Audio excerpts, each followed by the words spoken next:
কুমিল্লা 4 আসন দেবিদ্বারের আলোচিত এনসিপির প্রার্থী 11 দলীয় জোটের প্রার্থী হাসনাত আব্দুল্লাহ নিরঙ্কুশ সংখ্যাগরিষ্ঠতা পেয়ে তার আসনে কিন্তু নির্বাচিত হয়েছেন। তিনি আছেন আমাদের সাথে, একটু তার সাথে কথা বলতে চাই।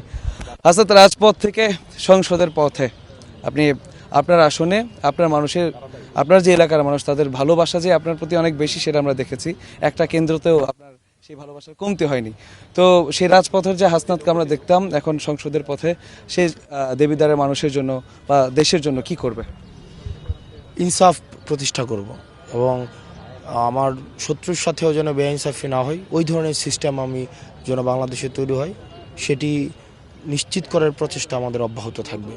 এবং আমাদের ভেঙে পড়া বাংলাদেশের যে কাঠামো রয়েছে, আমাদের রাষ্ট্র কাঠামো, সেটাকে গড়ে তোলার প্রচেষ্টা অব্যাহত থাকবে। আচ্ছা, খুব সম্ভবত 7 জুন আপনার সাথে পার্সন ইন্টারভিউ, আবার এই 2024-এর আবার আমরা এখন দাঁড়িয়ে আছি একটা বহুল আকাঙ্ক্ষিত নির্বাচনের পর। আপনি এখন সংসদ সদস্য নির্বাচিত হয়েছেন। তো সেই হাসনাত রাজপথে আর এখন সংসদে যে হাসনাত যাচ্ছে, সেটার মধ্যে আপনি নিজে কি পার্থক্য করবেন? এই পুরো সময়টা অনেক ইভেন্টফুল ছিল। আমরা অনেকে হারিয়েছি। আমরা আমাদের অনেক সহযোদ্ধা জীবন দিয়েছে। হাদি ভাইকে হারিয়েছি। আমাদের কাঁধে অনেক দায়িত্ব এসে গিয়েছে। আহত অনেক আমাদের আশেপাশের মানুষ হয়েছে। শহীদ পরিবারের দায়িত্ব আমাদের কাছে এসেছে, যেটা গত বছরে 7 জুন ছিল না, যেটা এই বছরে আছে। তো পরিবর্তন, আগে অনেক নির্ভেজাল একটা জীবন কাটাতে পারতাম, এখন অনেকগুলো মানুষের যেহেতু আস্থায় নিয়েছে আমাদের, তখন সেক্ষেত্রে কিছু দায়িত্ব এসে পড়েছে এবং সেগুলো বাস্তবায়নের সেক্ষেত্রে তারা রয়েছে।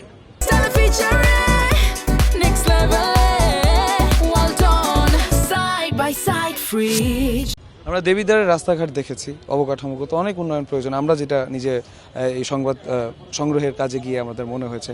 এছাড়া দেবিদ্বারের যারা ভোটার আছে তারা কিন্তু অনেক অভিযোগও করেছেন, মাদক সহ আরও নানাবিধ সমস্যা আছে। তো আপনার আসনের যারা মানুষ আছে, যাদের ভালোবাসে আপনি আজকে সংসদ সদস্য, তো তাদের জন্য আসলে স্পেসিফিক কি প্ল্যান আছে? স্পেসিফিক আমার যে বিষয়টা, যে আমাদের উন্নয়ন কার্যক্রম এটা অব্যাহত থাকবে এবং অবকাঠামোগতভাবে যেই ধরনের অবনতি হয়েছে, এবং প্রত্যেকটা মানুষ, আপনারা যারা গণমাধ্যমের আছেন, খবর সংগ্রহের জন্য দেবিদ্বারে গিয়েছেন, আইনশৃঙ্খলা বাহিনী তাদের কর্তব্য পালনের জন্য দেবিদ্বারে গিয়েছেন, প্রত্যেকটা মানুষই একটাই অভিযোগ, রাস্তাঘাটের অবস্থা ভয়াবহ রকমের খারাপ। দ্বিতীয়ত যেটি খারাপ, শিক্ষা খাতের অবস্থা খুব খারাপ। তৃতীয়ত স্বাস্থ্য, এবং আমাদের যেহেতু অনেক রেমিটেন্স যোদ্ধা আছে, তাদের অনেক প্রয়োজন আছে, দালাল চক্র আছে, মাদকের সিন্ডিকেট আছে। এই সামগ্রিক এই বিষয়গুলিকেই অ্যাড্রেস করার প্রচেষ্টা সবসময় অব্যাহত থাকবে।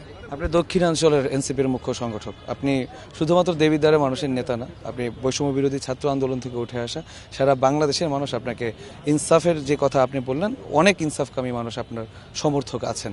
তো আপনার শুধুমাত্র দেবিদ্বারের মানুষের জন্য কাজ করলে হবে না, সেটা আপনি নিশ্চয়ই বুঝতে পারছেন।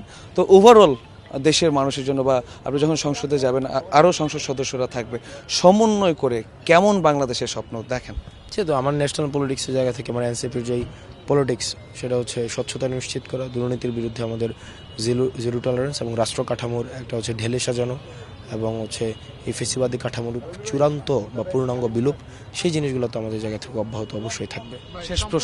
শেষ প্রশ্ন, ভোটের মাঠে আমরা দেখেছি আপনার নামে বিভিন্ন অপপ্রচারও হয়েছে, অনেক ক্ষেত্রে আপনার মনও খারাপ হয়েছে, আমরা জানি সেই খবর তথ্য। যাই হোক, যেটা মিডিয়ার বাইরের কথা, তারপরে আমি বলতে চাই যে এই নির্বাচনে আপনি আজকে বিজয়ী, সো এই নির্বাচনটা আপনার কাছে কতটা চ্যালেঞ্জিং ছিল, কিভাবে চ্যালেঞ্জটা উত্তরালেন? এই নির্বাচন তো ছিল Hasnat Abdullah versus BNP plus Awami League plus India plus লুটেরা ব্যবসায়ী প্লাস চাঁদাবাজ প্লাস মাদক সম্রাট প্লাস মাটিখোর plus plus dot dot dot dot. তো আমি হাসনাত আব্দুল্লাহ, আমার সাথে জনতা ছিল, দিন শেষে জনতার আস্থাই হচ্ছে এখানে বিজয়ী হয়েছে। ধন্যবাদ। যেমনটা হাসনাত আব্দুল্লাহ বলছিলেন, তার নির্বাচন কি যেভাবে তিনি জয়লাভ করলেন, এবং তার যারা ভোটার আছেন এবং সারা দেশের যারা সমর্থক আছেন তাদের জন্য যেভাবে কাজ করবেন, তার যে কর্মপরিকল্পনা, সেটা কিন্তু তিনি জানালেন। এই ছিল এখনকার মতো আমার কাছে কুমিল্লা থেকে সবশেষ।